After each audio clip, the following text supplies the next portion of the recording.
تفتكروا يعني ان انا في عزلتي مبسوط وانا قاعد في اوضتي وحيد بتفرج على العالم المخزي وهو بيثور على الانسان؟ عينيا كلها دموع وريحتي كلها دخان، وليل باهت بيقطع حتة من روحي. يا ناس بتدوس على جرحي برغم العلم بجروحي، يا ناس بتقتل كل أحلامي برغم العلم بطموحي.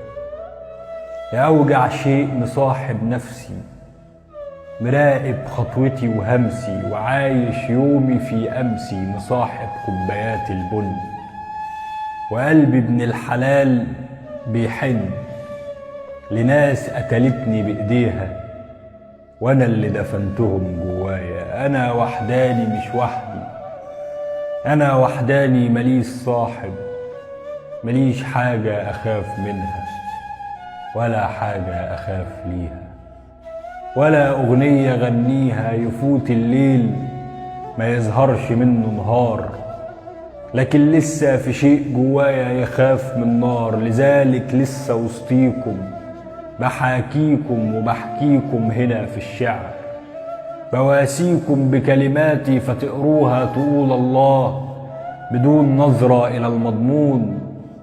يعدي اليوم وبدخل في ليل غيره ودمع مغرق الغرفة، بشوفكم كل ليل أشباح وأنا بشرب عزلتي قهوة في الشرفة، وصاحف عز ما كل البشر نايمة، وببكي على علاقات ماهيش دايمة، وبراجع صوري وأنا معاهم وأقص الصورة لأجل أعود وحدي.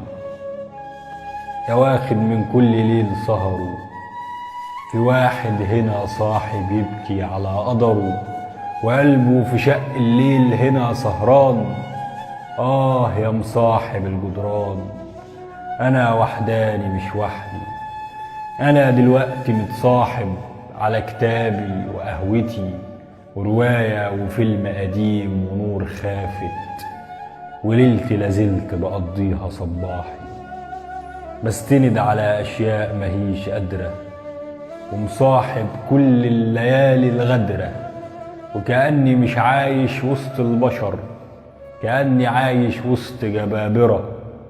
بكرة تصحوا الصبح تلاقوني مشيت منتحر من برج القاهرة.